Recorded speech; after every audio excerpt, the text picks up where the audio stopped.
Mas eu também não gosto de lobisomem, eu prefiro vampiro. É bom lobisomem, mas o lobisomem... eu vou até abrir uma tela nova aqui, peraí.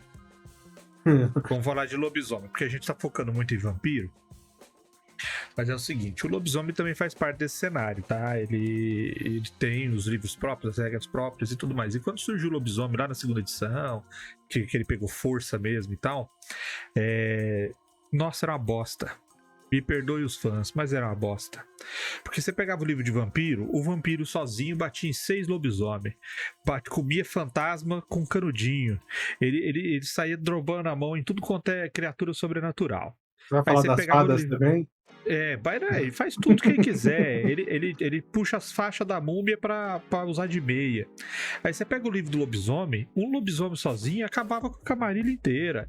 Batia nos fantasmas. Então, assim, cada livro puxava a sardinha pro personagem principal.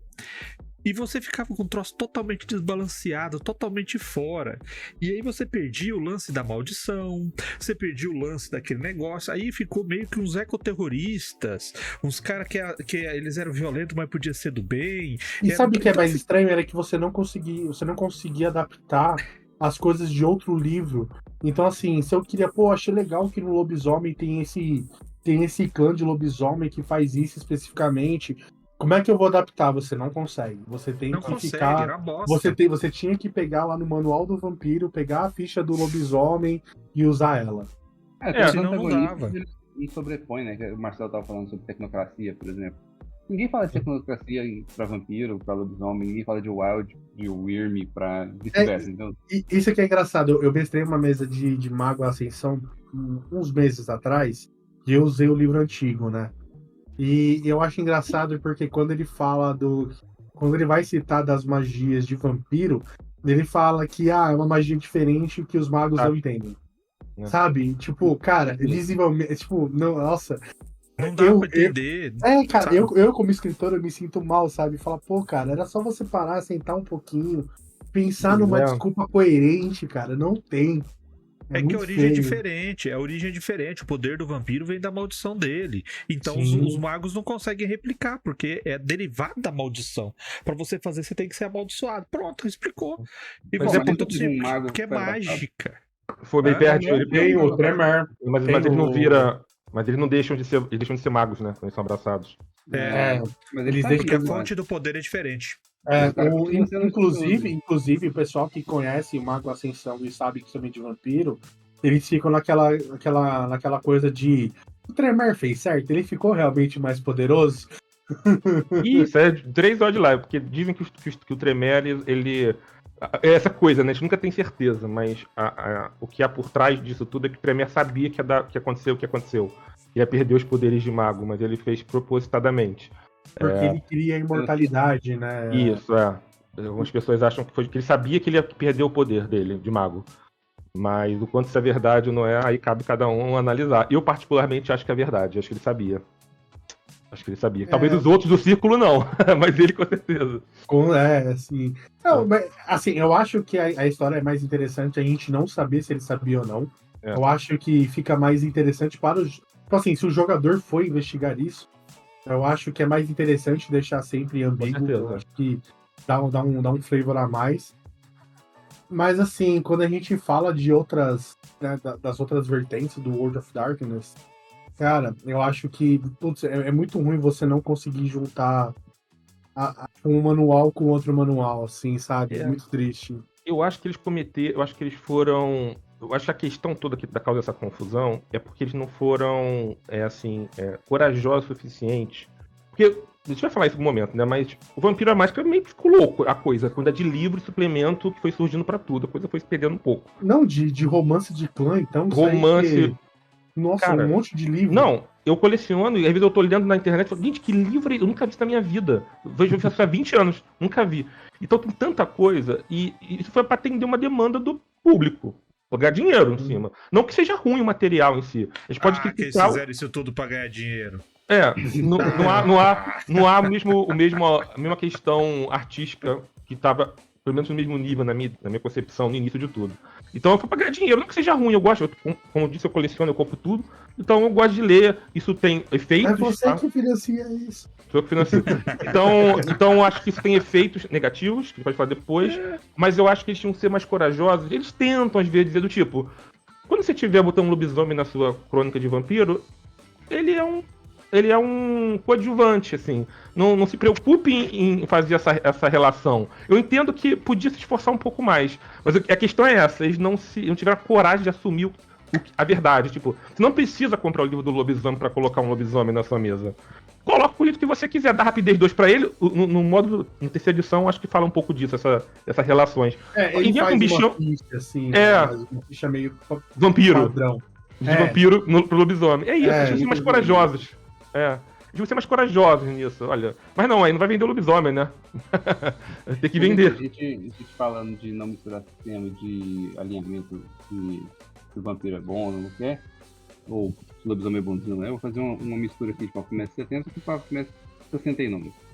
Existe vampiro bonzinho? E o Saulote? Vampiro bonzinho, ele é um sonho. E mesmo o vampiro bonzinho, ele é malvadinho. Porque o mais bonzinho dos bonzinhos ainda depende da carniça. Então, esse negócio da Gioconda aí não cola muito, não. História pra neófito. Um dia o vampiro bonzinho História vai... pra neófito. Não, mas assim, e vamos falar em termos de jogo. Se você quer, tipo, o vampiro, vamos dizer, um player quer alcançar a ascensão e voltar a ser humano e tal. Cara, se a história não for voltada pra isso, vai ser um saco a mesa pra ele. É a história do Louis, né? Do Interesse do Vampiro. Há controvérsias, viu? Porque eu tenho nessa mesa corrente um ancião que estava com humanidade 9. E Mas ainda assim... Não, mas eu digo assim, no caso dele almejar a ascensão, a Golconda. Exato, é o que ele quer. Eu sei lá, eu tenho a sensação de que se todo mundo não engajar nisso, fica complicado pro personagem. Mas essa é a vantagem, galerinha. Você joga D&D, você que está acostumado com um grupo, tudo que você está indo, você tem que levar mais 3, 4 contigo. Storytelling, você pode ser um só em meio de muitos. Então pode ter um grupo, mas a história é sua. Então o cara segue na história e ninguém está engajado na história dele. Ele está engajado na história dele. Só que eu caguei com tudo. E eu, como mestre, caguei com tudo e dificultei pra ele. Em algum momento ele vai matar alguém. Vai ter frenesi nesse momento. Foi o que aconteceu. Ele teve uma treta com o demônio e teve um problema sério. É complicado, né? Com o Louis. Como é que é? O que aconteceu com o Louis, não teve isso com uma vida. Por isso que ele abraça a Cláudia. É isso. Exato. Em algum momento vai dar essa merda. É difícil. O vampiro ter essa ilusão de que ele é bonzinho é uma ilusão que ele vai ter que perder em algum momento, entendeu? Porque não vai dar.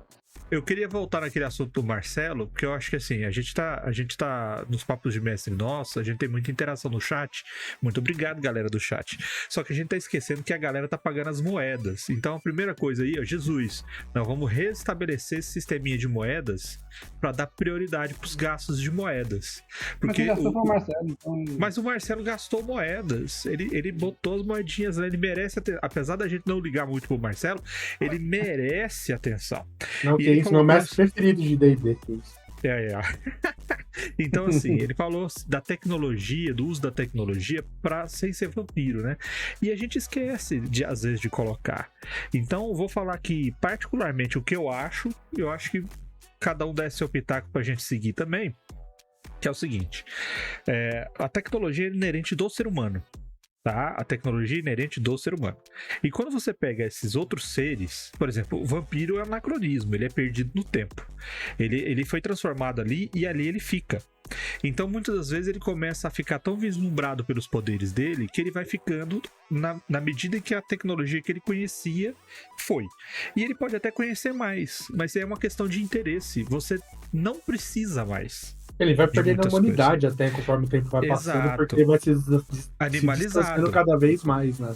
Ele fica animalizado, é a besta interior. E aí a gente vai nos outros. Por exemplo, os lobisomens, eu acredito que eles são muito mais ligados a essa maldição, a esse comportamento, a essa origem dele, do que realmente das coisas humanas. E eles passam a utilizar as coisas humanas como ferramentas para que eles tenham essa segunda vida, essa vida deles. Quer dizer, a vida humana deles é a segunda vida. A vida que importa é a vida de lobisomem. Pelo menos é o que eu lembro do sistema e tudo mais. E quando você chega ao mago, o mago tá cagando pra isso. Ele não precisa, a não ser quando você tem aquele mago que utiliza de tecnologia, né? Isso. Que eles fazem isso, ele tá cagando. Então, mas tem uma coisa que é muito interessante no mago, que eu acho que dá pra utilizar bastante com a tecnologia, que é uma coisa que no livro eles colocam como magia, não é incidental. Eu vou esquecer. É aquela espontânea, sem... É coincidente, ela simplesmente acontece. Magia coincidente, obrigado. Que é aquele cara que desaparece quando o carro passa. E isso dá muito para você utilizar, utilizando as tecnologias atuais, sabe? Eu acho que, então, assim, o mago, apesar disso, né, você tem a tecnocracia que está caçando os magos em si, está caçando a magia em si, mas mesmo o mago tendo que lidar com essa tecnologia em si, dá para você lidar por causa dessa magia coincidente, que eu acho que é muito legal, que é uma saída muito boa pro sistema de você ser um mago que faz, vamos dizer, qualquer coisa.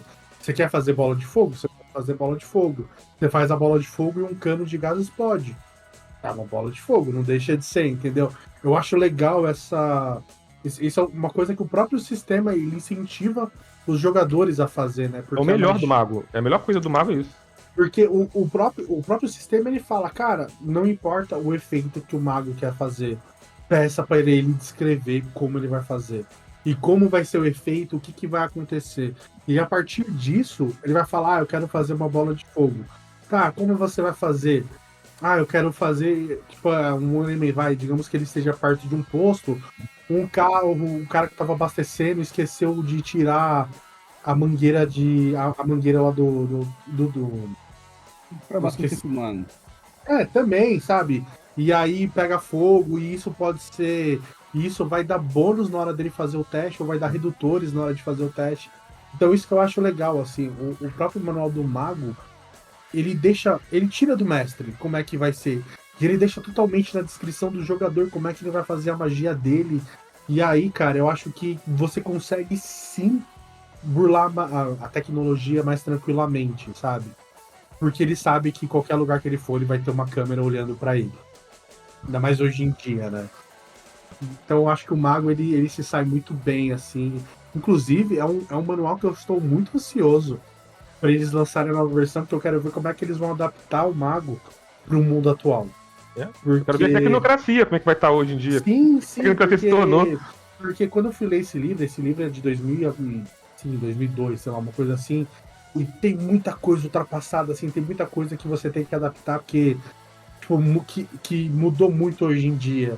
Então, o Mago, assim, é uma história que eu tô realmente ansioso para quando eles forem lançar a nova versão, ver como é que eles estão adaptando o Mago pro mundo de hoje.